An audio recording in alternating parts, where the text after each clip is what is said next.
Alors c'est un endroit rare aujourd'hui où on vous amène sur Alsace 20 avec Albert Poirot. Nous sommes sous la coupole de la BNU. Encore, on va dire, un petit peu en travaux, c'est ça?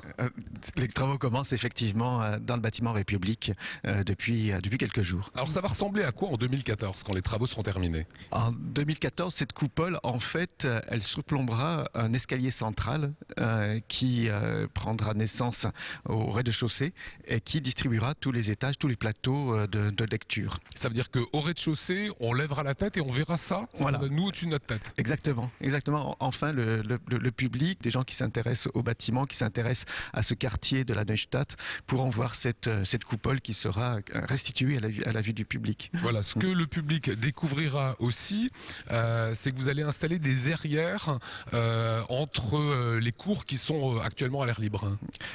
Effectivement, les cours qui serviront en fait c'est un peu pour nous, si vous voulez, une réserve foncière. Ça nous permettra de nous étendre sur place, parce que nous avons d'abord un problème de place à la BNU, et nous pourrons créer comme cela des plateaux. Et le dernier étage, effectivement, sera couvert par une verrière. Tous les étudiants alsaciens qui avaient l'habitude de venir ici consulter les magnifiques ouvrages, eh bien, ils vont devenir quoi, nos étudiants, Albert? Tout dépend. Savoir, est-ce que ces étudiants ont besoin de nos collections, celles qui sont uniques, qui ne se trouvent pas ailleurs sur le site de Strasbourg ou ailleurs? Ceux-là sont accueillis dans 2 petites salles de lecture qui se trouvent 5 rue Joffre et 9 rue Fichart. Il y a là 40 places pour les gens qui ont besoin de nos collections, soit pour les consulter sur place, pour les documents patrimoniaux, soit pour les emprunter à domicile.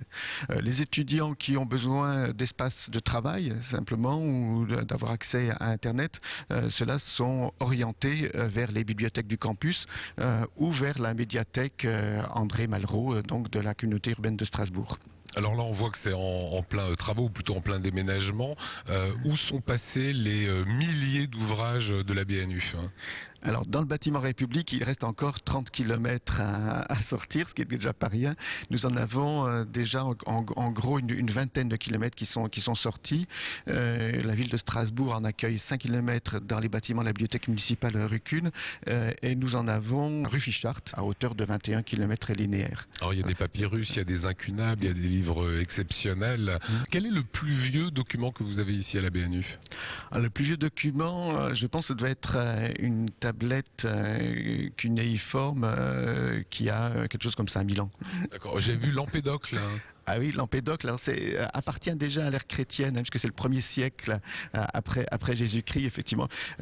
Empédocle, c'est donc un philosophe de l'époque de Platon, et donc ce manuscrit dont vous parlez, ce manuscrit sur papyrus, c'est la trace la plus ancienne de l'Antiquité que nous avons de ce texte des Sandales d'Empédocle. Effectivement, c'est une pièce extraordinaire. 1er siècle après Jésus-Christ. Voilà. Oui. Voilà, il y a quand même des trésors ici. Alors, ce qui se passe, c'est que vendredi, vous allez faire la fête ici. Vendredi, oui, parce qu'il faut bien qu'on se console de devoir sortir de ce bâtiment République que nous aimons beaucoup. Et donc, pour se consoler, on va faire la fête vendredi. On fait la nuit de la BNU. Il y aura de la musique, un peu de théâtre, et il y aura un cocktail, voilà. Et puis beaucoup de choses spontanées, je pense. Et c'est ouvert à tous. Et c'est ouvert à tous, dans la limite des places disponibles, bien sûr. Voilà, ça vaut le coup, franchement, de voir une dernière fois ce bâtiment